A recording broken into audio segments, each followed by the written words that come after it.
He is not here today. I know you're all let down. You can leave now. But he is on a mission trip leading some FBC partners in a mission to help equip local pastors. So they're actually training local pastors and church leaders in personal disciple making. And I tell you that for two reasons. One, I want to thank you for your financial giving, because a percentage of everything you give to the work of FBC Beaumont goes to assist in missions, both local and global. And that's through cooperative programs, but also through these special projects. Because of your giving, we were able to translate all of FBC Beaumont's, the disciple-making curriculums you've seen and the books that you've seen. We've managed to translate them and the videos into Swahili, and they are being printed in country, which is amazing because that means we're getting to also help their local economy. We're not just bringing something in to destabilize their economy. And so this is exciting stuff. This is the first time we managed to pull this off, and we're excited to do it again. So thank you for your giving. That's the first one. And the second one is, please be praying. This is the next request. Be praying that God moves in an amazing way, that they are both safe and very profitable for the kingdom. So turn with me to Ecclesiastes chapter 7. While you're turning there, I'm going to give you a little background. We're going to go through 29 verses.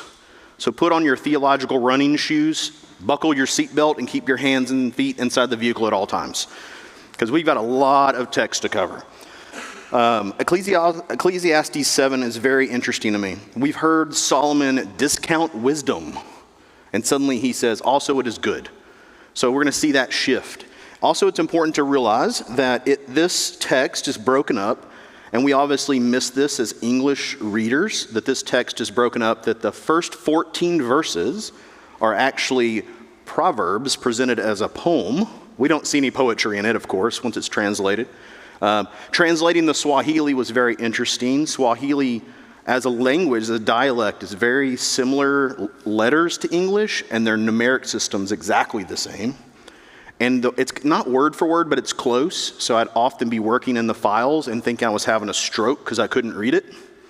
You know that moment where you're like, wait, why can't I read this? You know, because I've stared at it so many times.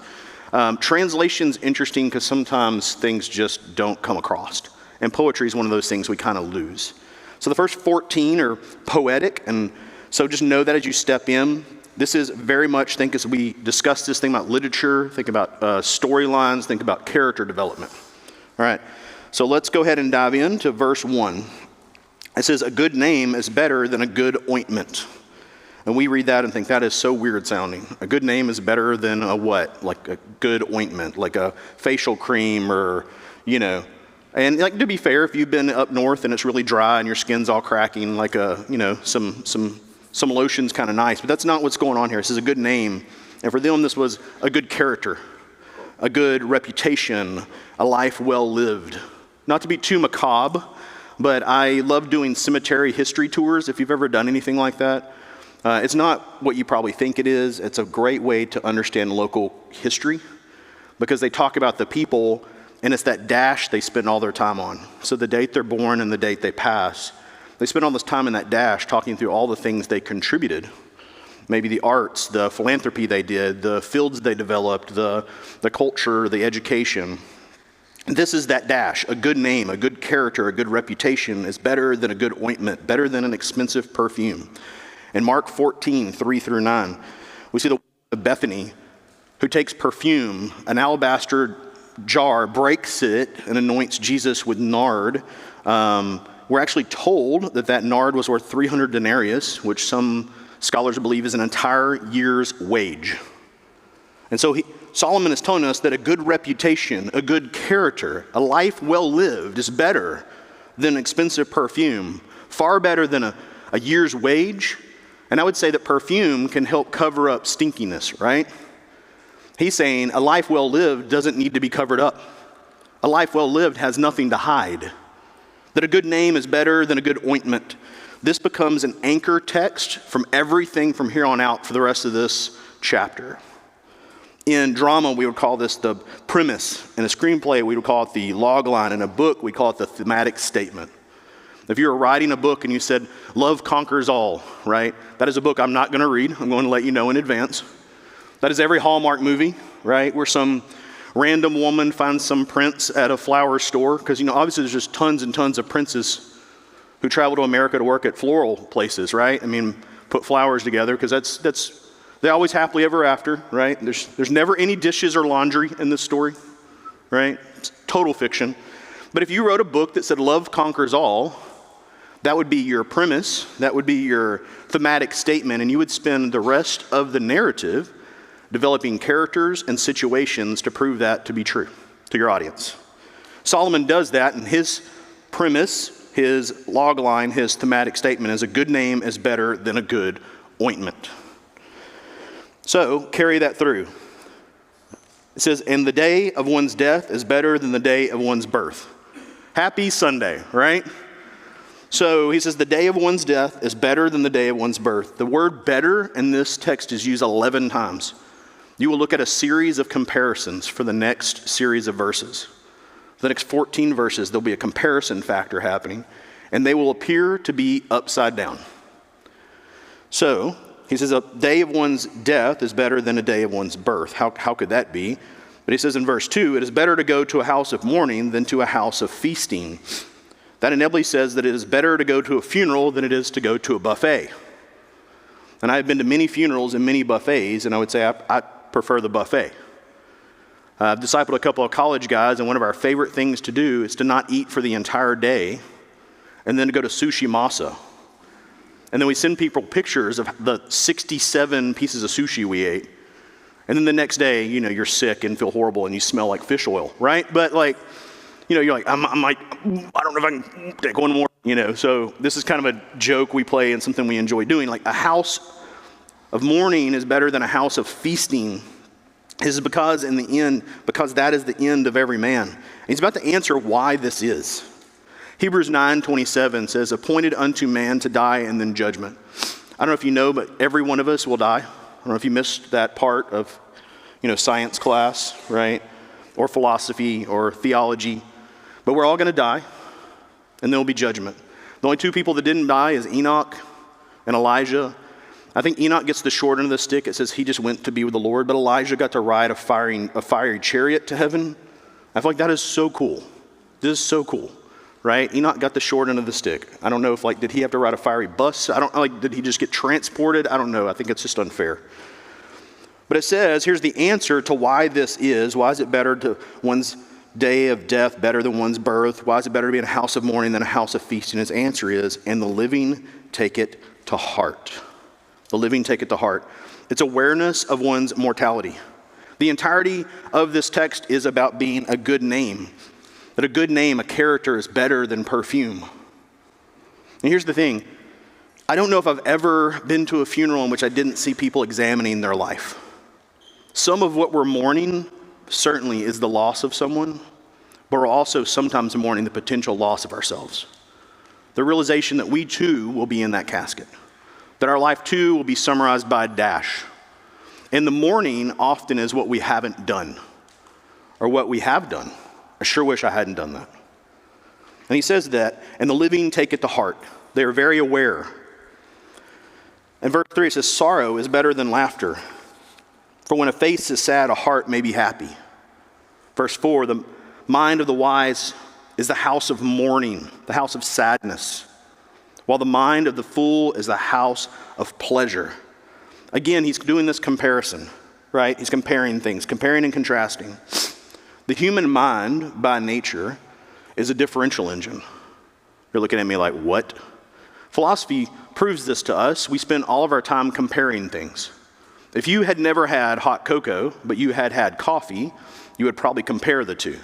They're really not that similar, honestly. You do this all the time. Someone asks you about something, well, it's a lot like fill the blank in. All right, so he's doing this. He's doing a compare and contrast. And he says, sorrow is better than laughter. For when the face is sad, the heart may be happy. The mind of the wise is a house of mourning, but the mind of the fools is the house of pleasure. His comparison is sorrow and mourning is better than laughter and pleasure. And why? How could this be? Out of all the testimonies that I've ever heard of people coming to Christ, I have almost never, not never, but almost never heard one that starts out with, It was a great day. Everything was perfect in my life. The sun was rising, the birds were chirping, and I was skipping down the road with not a care in my life, and suddenly I realized I needed Jesus Christ as my Lord and Savior.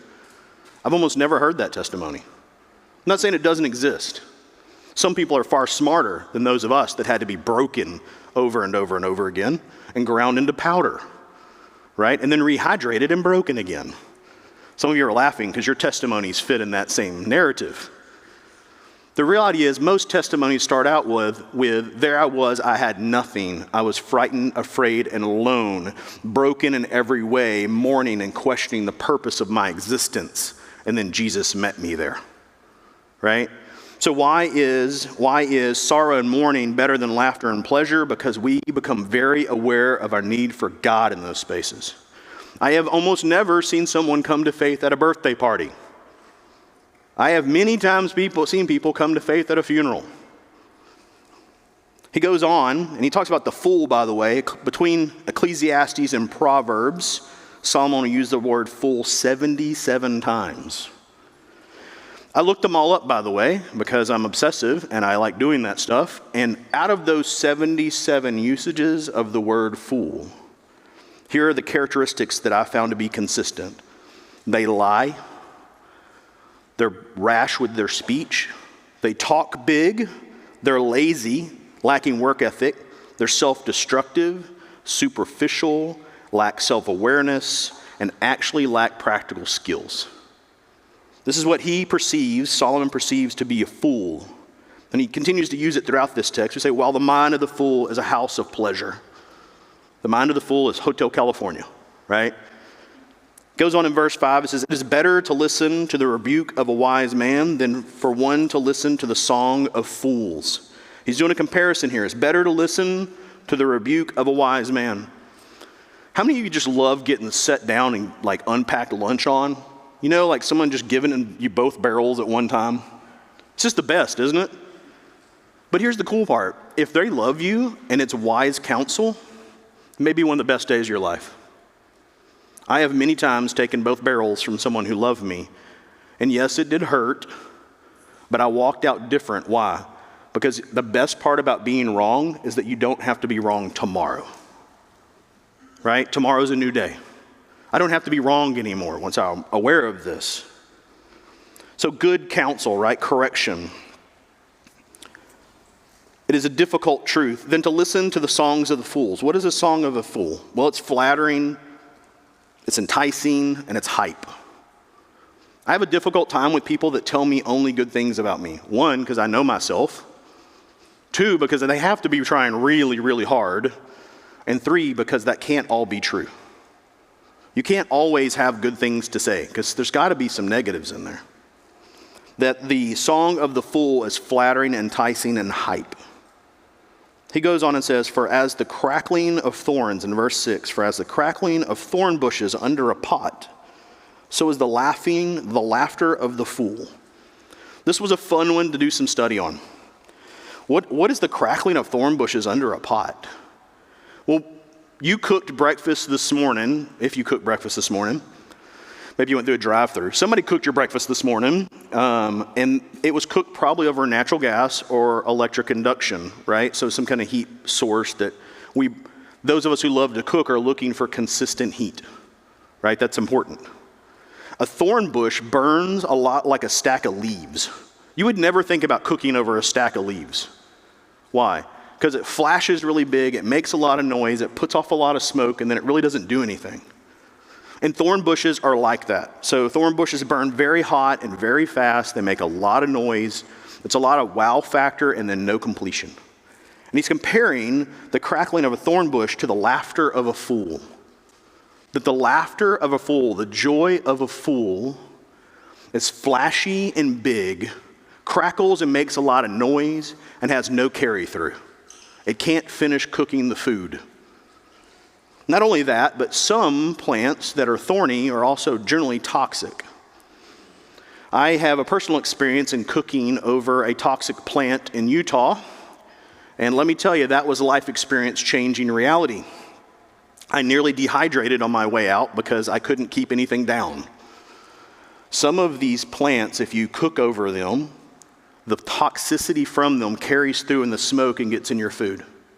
So as he's comparing the crackling of thorn bushes under a pot to the laughter of fools, think about this. The laughter of fools, the joy of a fool, is not only flashy and big and loud and gets nothing done, it is often tainted with toxicity. Thinking about who a fool is. And he says, to finish this out, and this too is futility. And your text may say vanity, smoke. I guarantee it doesn't say havel unless you're reading Hebrew. And if you're reading Hebrew, please trade places with me. Like, I shouldn't be preaching this, you should. If you're just sitting there rolling through Hebrew text right now casually. What's the comparison? The comparison is hard truths versus enticing hype. He's saying that if you really want to develop character, if you really want to grow and to be a man or a woman of God, you have to be longing for hard truths in your life over that of enticing hype. You should be wanting someone to correct you where you're wrong, of course, lovingly and compassionately, instead of hyping you up to continue being wrong. Difficult truths are still true. Verse 7. For oppression makes a wise man mad, and a bribe corrupts the heart. Oppression makes the wise man mad, and a bribe corrupts the heart. What is oppression? Oppression is enslavement, exploitation. We're still looking at the fool, and a bribe corrupts the heart. What is a bribe? It's a shortcut. A foolish person, a con artist, surrounds themselves with people who are gullible, and they have an agenda, and they want something. That con artist does not care about the little old lady on the other side of the phone call or the email. That phishing scam. Why? Because they're trying to rob them.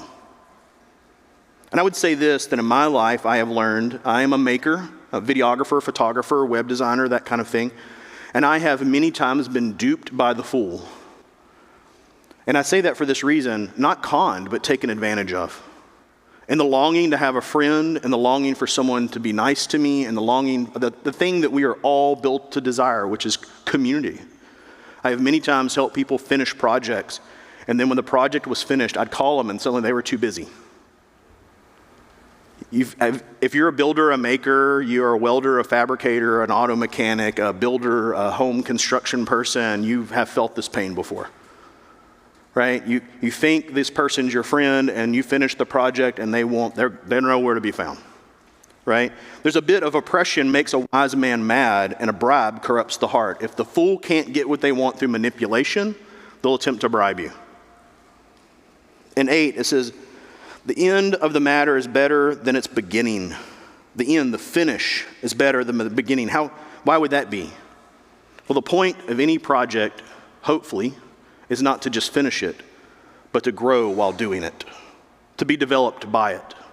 For those of you that maybe live project to project in your life professionally, maybe you're writing a book, maybe you're helping build a refinery or a chemical process operation. If you're a teacher, your project's year to year, trying to get those students to the next year. It says the end of the matter is better than the beginning. Why?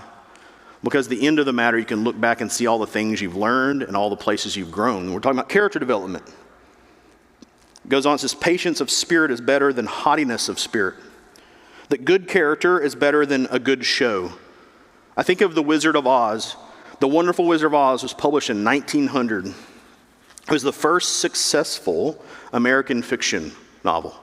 Instantly successful. Everybody loved it. In 1900. It later would be turned into a movie, right? Mini series of movies. And The Wonderful Wizard of Oz, one of the primary characters in it is an old man, and he has convinced all of Oz that he has incredible magical powers. We call him the man behind the curtain. You remember this? The Wizard of Oz. Like, he shakes the tin, he flashes the lights. He's a showman, smoke and mirrors, but he has nothing to really present. And he has manipulated an entire culture to believe that he has powers that he doesn't have. I think of that when I think of this. This person who is brash in spirit, this person who is self-centric, self-motivated, the fool. Solomon's warning us against the fool, against this sort of person. Verse 9, it says, do not be eager in your heart to be angry, for anger resides in the bosom of the fool. Do not be eager. Do not be excited to be angry, because anger resides in the bosom of the fool. Anger is the heartbeat of a fool. Now I'm going to speak to myself so I don't have to pick on anyone. I spent most of my adult life thinking that anger was a fuel. You see, no matter how tired I was or how difficult things were, I could dig into anger and it was a bottomless pit. The issue with anger is that it is hot. Our anger is not righteous. Very rarely is our anger righteous. And our anger is toxic. And if you run on toxic fuel, you make toxic fumes. And I can look back, as Solomon you'll see later, Solomon's looking back over his life. I can look back over my life and see me poisoning people I care about. Perhaps not intentionally, but because toxic fuel makes toxic fumes. Anger is not a fuel. Anger is not a fuel. It says anger is the heart, the bosom of the fool. What is he comparing? What's the compare contrast here? The long road versus the shortcut. He's comparing the long road versus the shortcut. In hiking, a lot of times, we'll find these little trails, right? I'm not going to say what we call them. It's a dirty word in the culture. But I was like, that's the shortcut trail. And I always question, why would someone do that? The whole point of the trail, someone who knew the terrain really well built this trail so you could see stuff. It was about experience. Generally speaking, a trail is not about getting to the top of a mountain as fast as possible. It's about getting there as scenic as possible, experiential as possible. And you have these little shortcut trails, and you're like, why? What are you robbing yourself of by doing that? So it's comparing the long road versus the shortcut. Verse 10 is a standalone verse.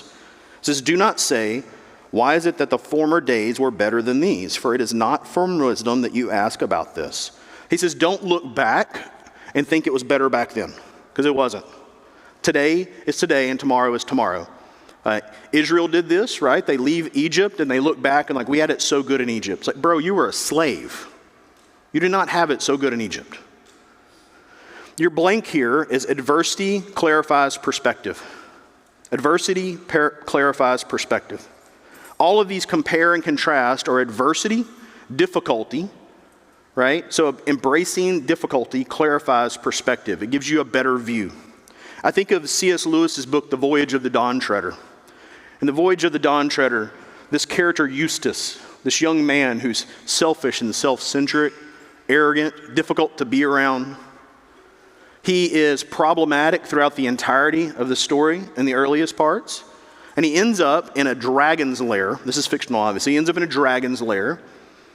And he falls asleep on the gold. And he wakes up and he is a dragon. He's not a little boy anymore. He is a giant dragon. And through a series of adventures and interactions with his traveling partners and the journey of life, he realizes that dragon body is a better representation of his soul than the human body. That he was reptilian. That he was aggressive, that he had sharp claws, that he was not kind or gentle, that he was selfish and self-centric. And he meets the great Christ figure, Aslan, and Aslan helps cut him out, Eustace out of the dragon so that he can become a boy again. But he is not just a boy, he is a new kind of boy. I think of that because adversity, he needed the journey, the adversity to get there. Solomon reminds us in verse 11, he says, wisdom along with an inheritance is good, and an advantage to those who see the sun. For wisdom is protection, just as money is protection, but the advantage of knowledge is that wisdom preserves the lives of its possessors. He says wisdom is good, money is good, but wisdom is better. Why? Because it preserves the life of those who possess it. Markets can fail, money can degrade, possessions can fail, but wisdom will stay. The comparison is wisdom versus wealth. In verse 13, it says, consider the work of God, for who is able to straighten that which he has bent?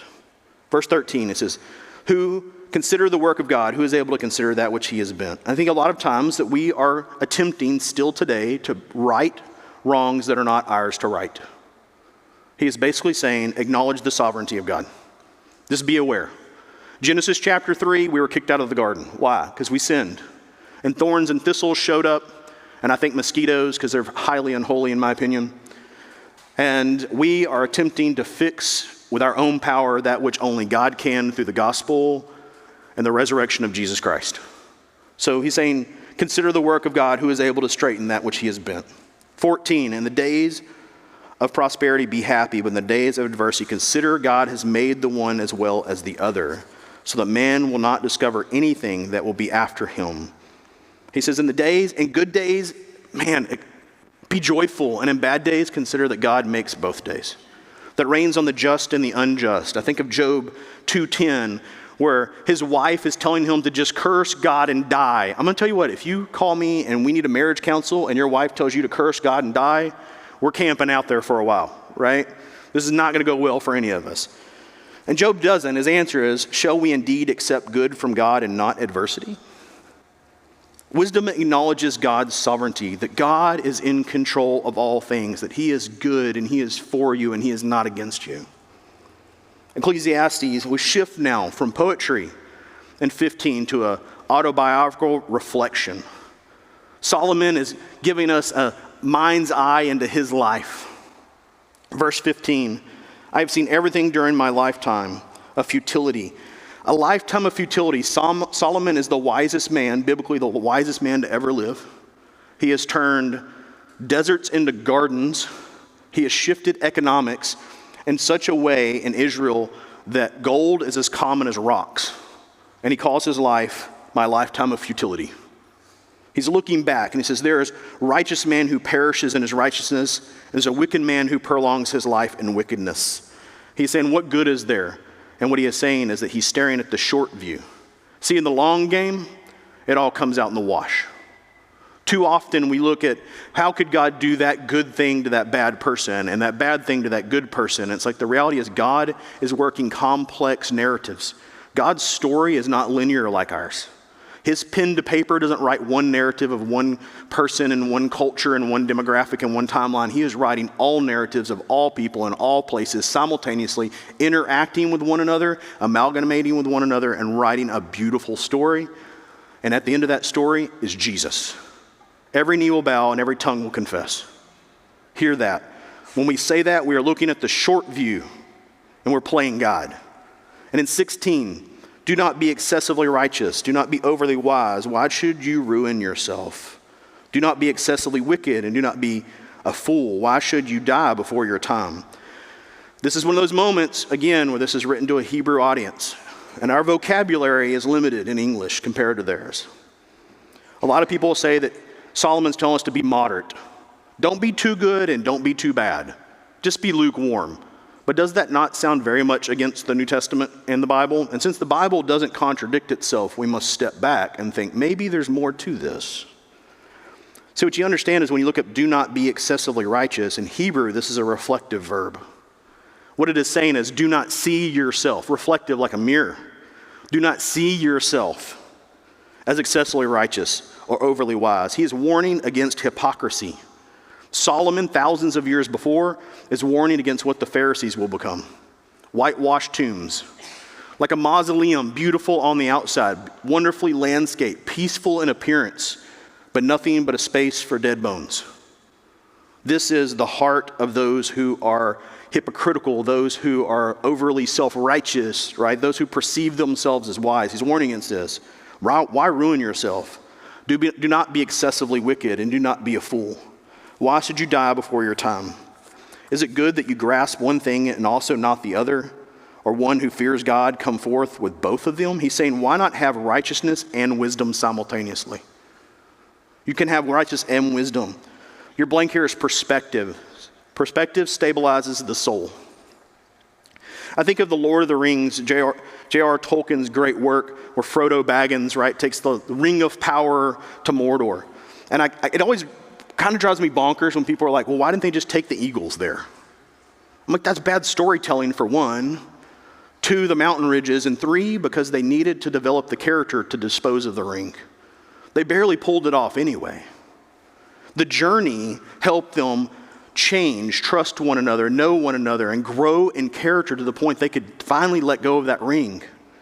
That the wickedness, the power and wickedness, the corruption of it was just not appealing enough they could let go of it.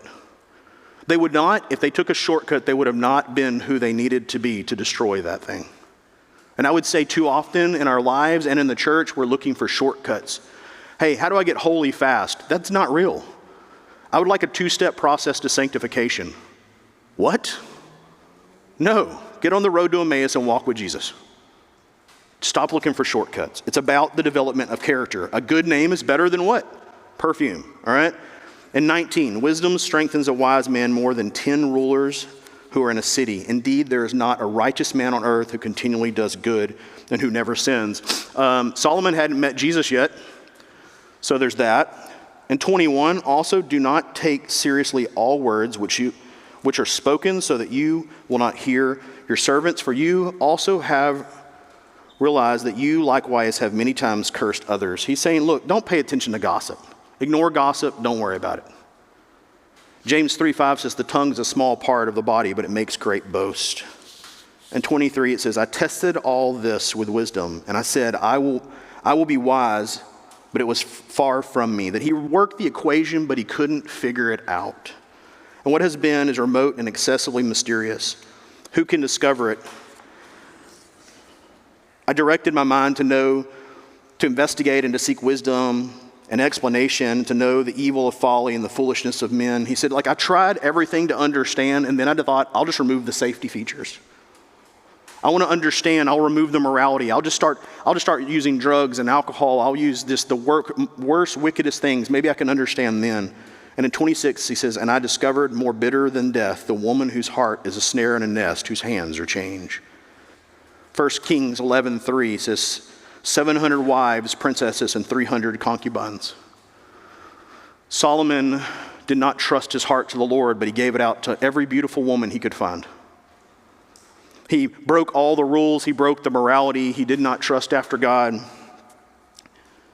And it says, one who is pleasing to God will escape from her, but the sinner will be captured by her. In 1 Kings 11:3 it says, and his wives turned his heart away from God. Instead of leading well, he was led poorly. And 27 says, behold, I have discovered this, saying, preacher, adding one thing to another to find an explanation, which I am still seeking, but have not found. I have found one man among 1,000, but I have not found a woman among all these. In all of Solomon's palace he could not find righteousness, but he had not led righteously. And in 29, behold, I have found only this, that God made men upright, but they have sought out many devices. Your last blank is humility. Humility strengthens us. And I'll close out with this, J.R. Tolkien again. J.R. Tolkien was a phenomenal author, but he's also an incredible human being. And he is walking in the garden with a man who had experienced great pain, who had been through World War I and France, experienced trench warfare before the Geneva Convention. And this man was an atheist. And J.R. Tolkien loved storytelling and plotline development and narrative, and so did this individual. And this individual kept telling him that he did not believe in God, that it was all mythology. And Tolkien suggests that the fairy stories, the fairy tales and mythology that they were speaking of and writing about was actually just a poor rendition of the gospel. That every hero in these narratives, every Prince Charming, every conquering king, every great knight was just Jesus, a shadow of him. And that individual went home and deeply considered this. And that individual is C.S. Lewis.